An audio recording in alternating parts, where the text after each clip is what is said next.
Я думаю, настал таки момент начать нашу четвертую заключительную часть конференции, которая будет посвящена теме «Потенциальность реального».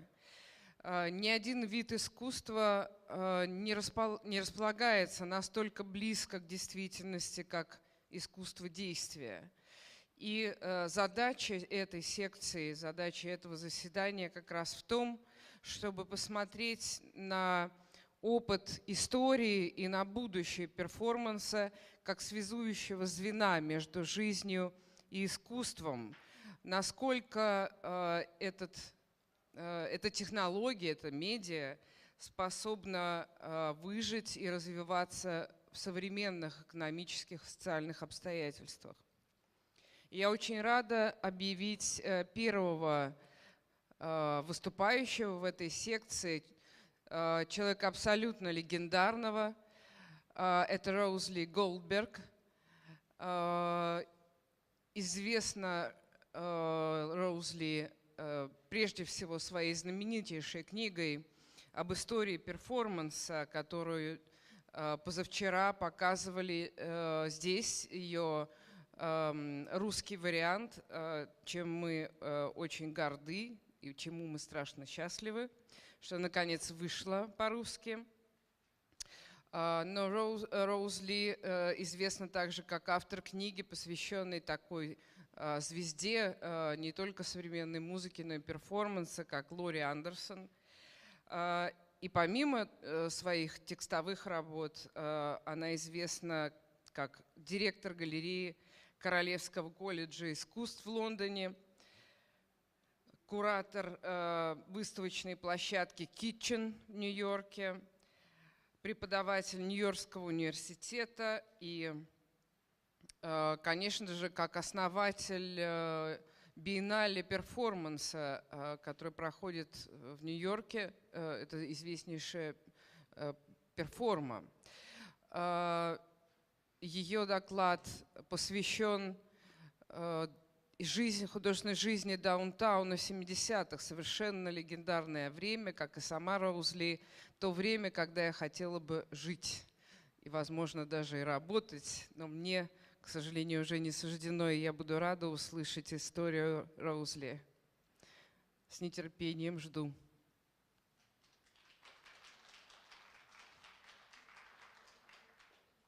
Hi, everybody. Thank you, Sasha. Okay.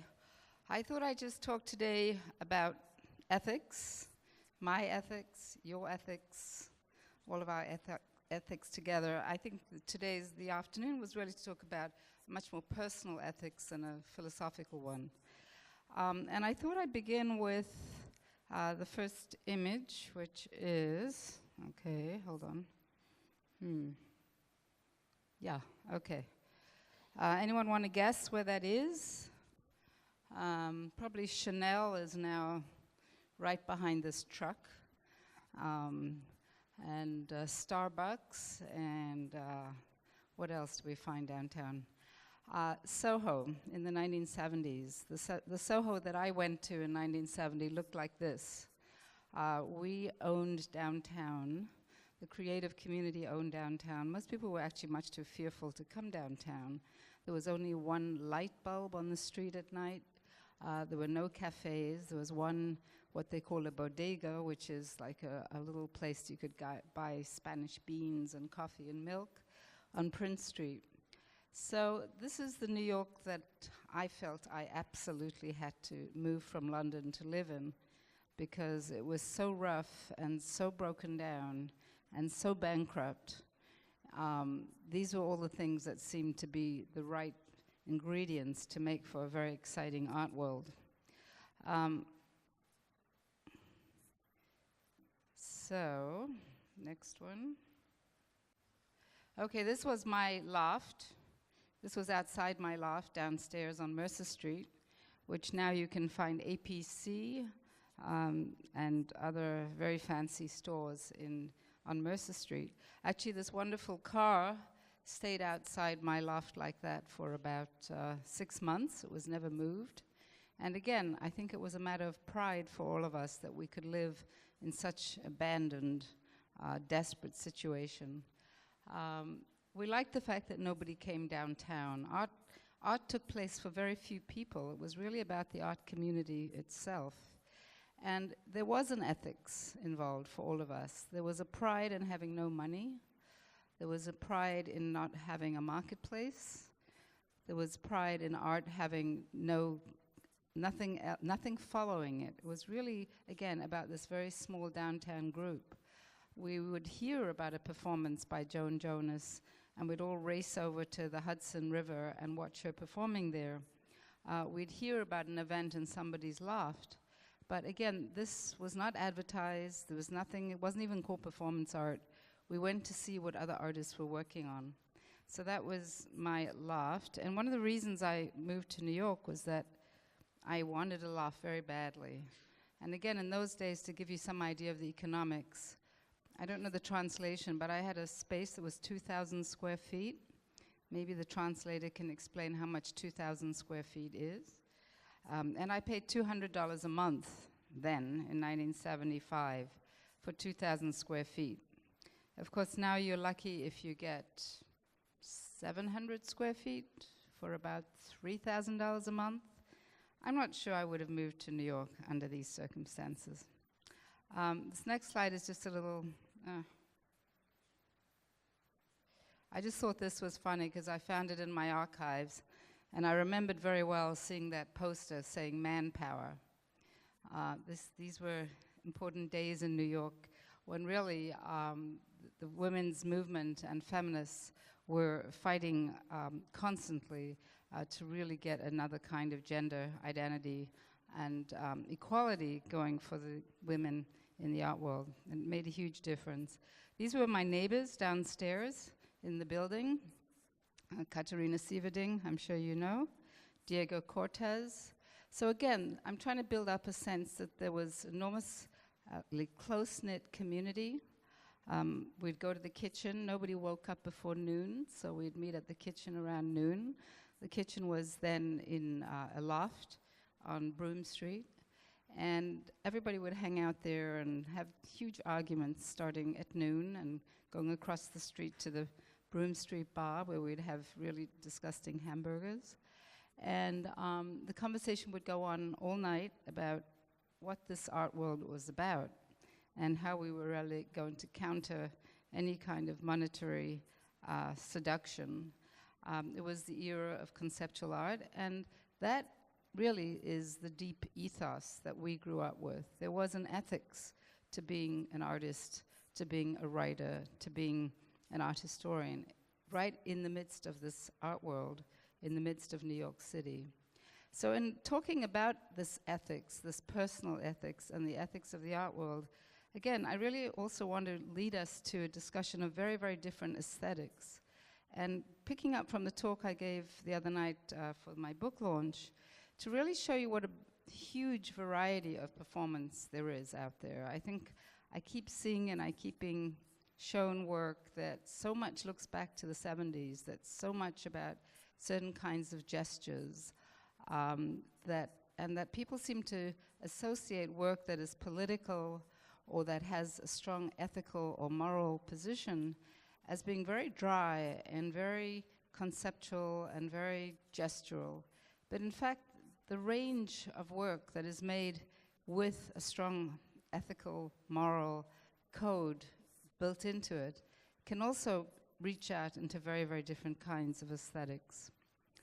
And reminding us too about periods when I think we've had the most exciting cultural explosions, almost like the Big Bang Theory, that happened here in Moscow and St. Petersburg in around 1909, 1908, going through until the early 20s, the mid-20s. We talked about that again a few days ago. This idea that artists, poets, writers, filmmakers, Meyerhold in the theater, the different artists, the Russian constructivist artists, Malevich and Popova and so on, came together to pool their ideas, to confront one another, to think what is the aesthetic of the new ethics. And believe it or not, that frame, that term, actually also came out of Lenin in the early 20s, where he said, ethics is the aesthetics of the future. So we are looking at what it means to be an ethical human being, an ethical artist, and to make work that actually conjures up a new kinds of ethics, an ethics that is about the 21st century. So here was a work by Trisha Brown, going back to, let's say, the 70s, after having reminded you of some of those classic moments of people coming together in Russia in the early 1920s, is, again, the 60s and 70s in New York really was so extraordinarily fertile because of several things. There was this thing called downtown with a capital D. It was a downtown that was abandoned. There were old factory lofts that the city was actually about to demolish them, and the artists moved in and said, no way, we're not going to let you demolish these. In fact, we'll take care of them for you for $1 a month, which is actually what happened. There was actually a law, in real estate law in Soho at the time, called the J51, where in order to get into one of the lofts, you had to have friends vouch for you that you were an artist or an art worker. And strong word, the art worker, was very much part of the language at the time. So again, there was an ethics of this small art community that we were all governed by, because we even had to prove that we were that uninterested in commerce, that uninterested in commodities, that uninterested in fancy real estate, that we could move into broken down 2,000 square foot lofts, go down to Canal Street, pick up some really temporary lighting systems, clip them on, make your own bathroom, usually in the kitchen, where everybody could hear you when you went to the bathroom. That was part of one of the tests of being a real downtowner.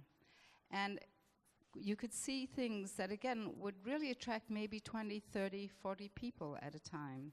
So, and that was a very comfortable way to look at work. This is a piece by Trisha Brown, which was, she's, of course, as some of you probably know, a dancer coming out of Judson Church, which was a major, very important radical way of thinking about dance in the 60s and 70s in New York. And it's a piece called Semaphore, where she's actually, there are 30 dancers scattered across the rooftops of Soho, and they're following the lead performer, and they're each copying her. So this movement moves across the rooftops. And when you go to the Jewish Museum tonight, you'll see a work by Christian Jankowski called Rooftop Routine that is actually an homage to this piece of the 70s. And again, talking about ethics, I spoke to Trisha Brown about this piece when we were doing the Jankowski piece, and she found it really interesting that in both cases, it was about real estate being threatened by commerce. She said this piece for her was about trying to make some claim on these rooftops that would soon be taken over by a whole different crowd of people, recognizing that the real estate downtown was way undervalued, and that in fact the artists were having a ball in all these huge spaces, and that cheap rent actually created the aesthetics that we came to know as 70s New York aesthetics. I wanted to again talk about the ethics of aesthetics here, because Yvonne Rainer, of course, wrote a manifesto called the No Manifesto, we often refer to it. Manifesto written in the early 60s, where she talked also about dance as being a way to eradicate the spectacle, a way to eradicate character, of acting, of seduction.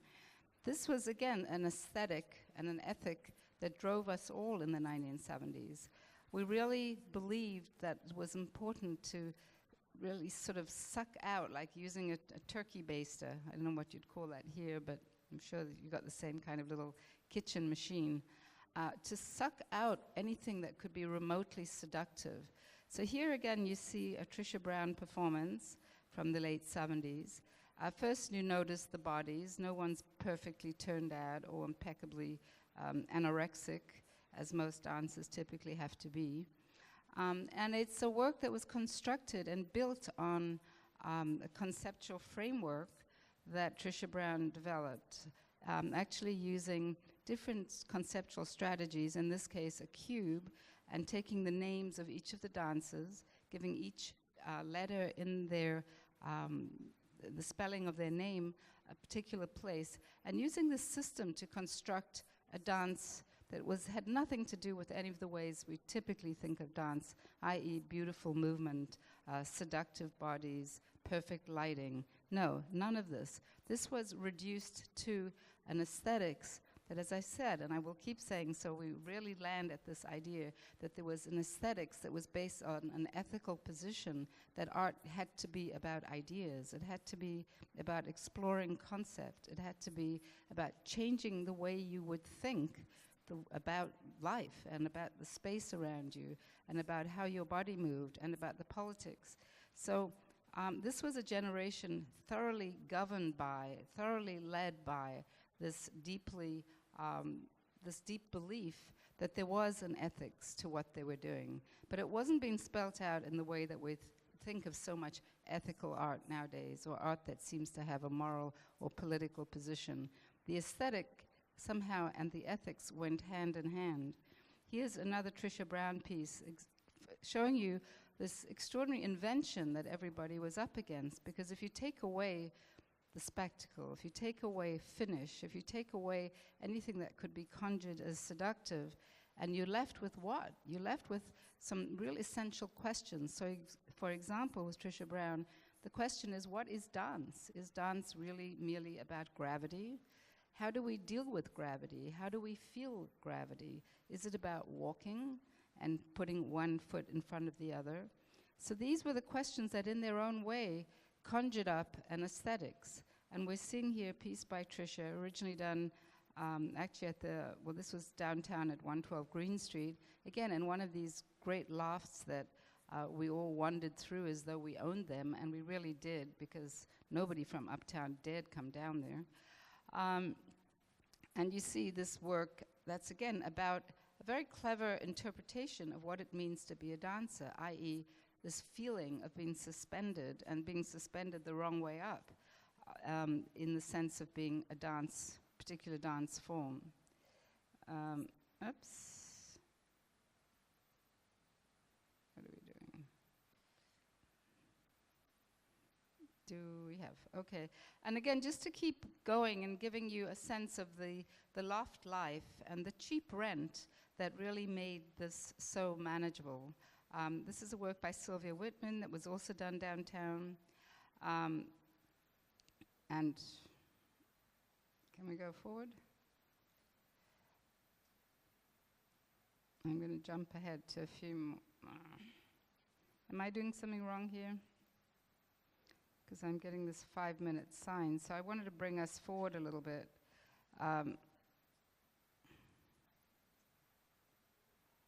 Thank you. Okay, let's get past, move on a little bit more. Again, building this rich repertoire of what ethics and aesthetics looked like.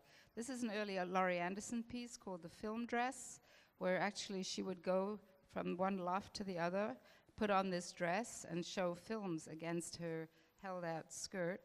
Of course, we all know the aesthetics that she built out of these really kind of art de pauvre idea of the instrument that she created. And again, this incredible simplicity of means that were used in the 70s to make a statement about very simple understanding of how sound works, how we move around a building, how we use space, how we construct sentences. And in this case, here she is using her bow, which had a tape recorder in the middle, and using that to really explain, again, these different storytelling. And I said, the whole mood at the time was about invention, something we don't really seem to think about a lot as a concept these days. But Laurie was the master or the mistress of invention. She invented these extraordinary violins, hundreds of them, that again were her way of constructing a new kind of ethics and a new kind of aesthetics to tell her story. Of course, as I said, it was a very, very rich time that we were living there, with feminism being so powerful, and the women of that era really pulling apart different ways of thinking about what it meant to be female, what there was, how you could use certain feminist ideas to liberate not only women, but men as well. and the anxiety that was brought upon by actually being as attractive as Hannah Wilke was, who was actually kind of attacked for being way too aesthetically pleasing for the kind of ethical question. And again, I'm just going to race you through some images just to stir up, again, these relationships that were so much about what Soho was about in the 70s. That's Rhys Chatham, a musician working with Carol Armitage, a performer. Again, this back and forth, and this extraordinary invention. This was a piece by Jean Dupuy, where again, because we had lofts, because we paid hardly anything for them, you could see this extraordinary inventiveness that went into every event.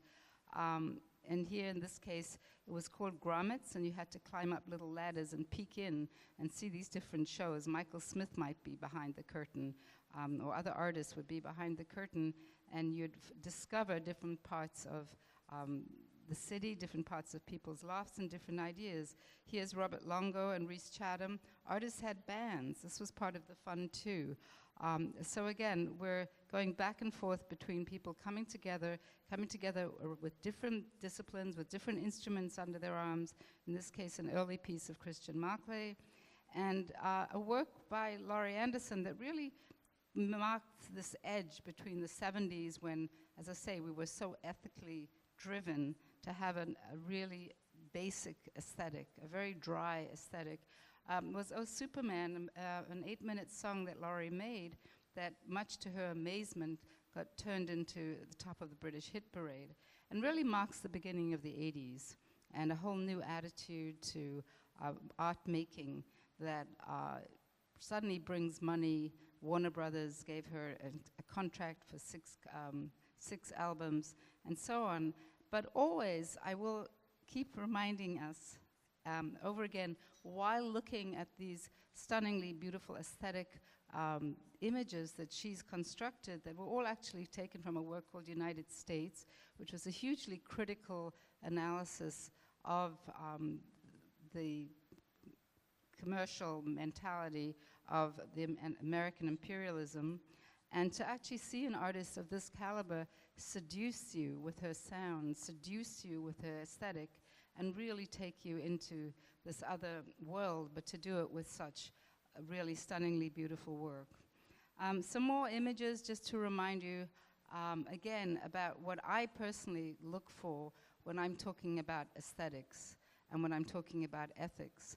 This is a wonderful artist from South Africa called Ngobo, and she does these pieces that have to do with, she uses the whole idea of the sacred cow in the Zulu tribal laws. What happens if you get married? You have to have cows to give to the family and so on. And she's built a whole lot of extraordinary projects around this kind of storytelling that I find really fascinating, especially once you get outside of the so-called Western center, the so-called marketplace, and you start moving beyond that. You really start to find more and more performance that's still looking at a humanism, that's looking very profoundly at the ethics, that's looking at an idea of citizenship and discussing what kinds of things an artist may or may not do to actually show that their ethical and moral responsibility as artists. So work by Sharon Neshat, Francis Elise, and again, I'm really throwing these, I could be pulling hundreds and hundreds of images from my archives just to give you that sense of extreme variety to think about, of how artists each deal with their ethics, their own personal ethics, and find their own personal aesthetics in constructing their view of the world. So Francis Elise, in several of his pieces, Tanya Bruguera, of course, whose work she has created an entire school for what she does indeed call behaviorism, a work that she did at Tate Modern a couple of years ago. Again, playing on ideas of terrorism, of being ordered around, of the ethics of the artist in relation to interpreting politics at the time.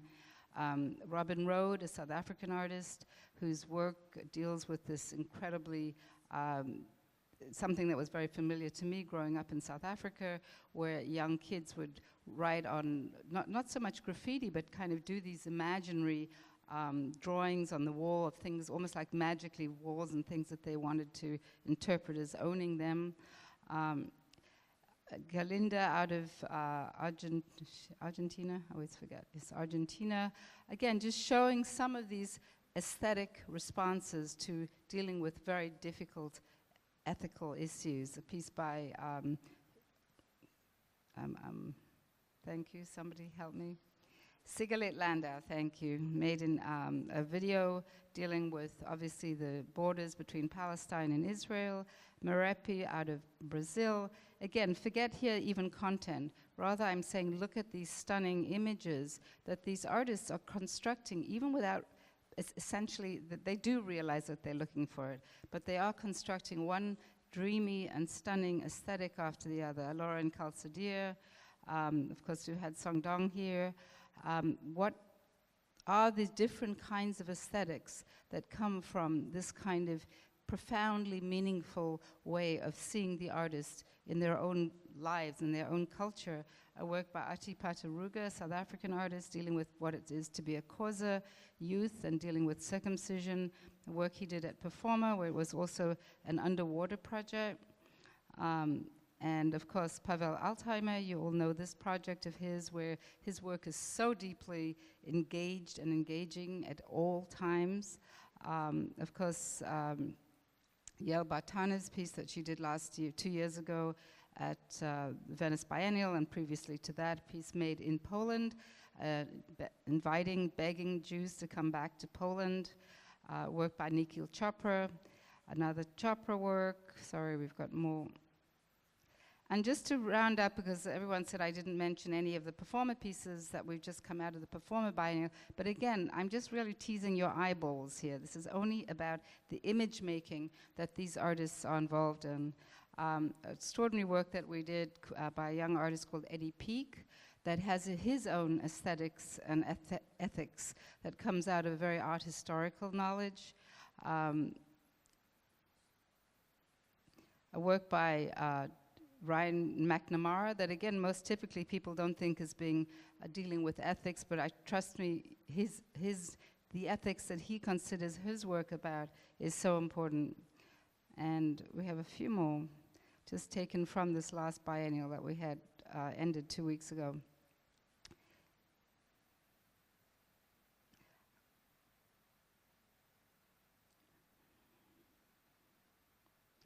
So I just wanted to end with this last piece of Pavel Altheimer that he had built on the shores of the Hudson in New York, a totally community-based piece, and hopefully to inspire everybody to think again about what the range of aesthetic dimensions that artists are able to come together, that they're able to pull out of very simple means, and yet creating these extraordinary varied images and varied storytelling. And maybe I'll end with actually with Nicholas Shlobo, a South African artist with whom we're working on a new project, who comes out of South Africa as well, and the kind of image making that is irreducibly, utterly seductive, beautiful, irresistibly so, but equally driven by a very powerful aesthetic sense and ethical sense of his life as an artist. Thank you.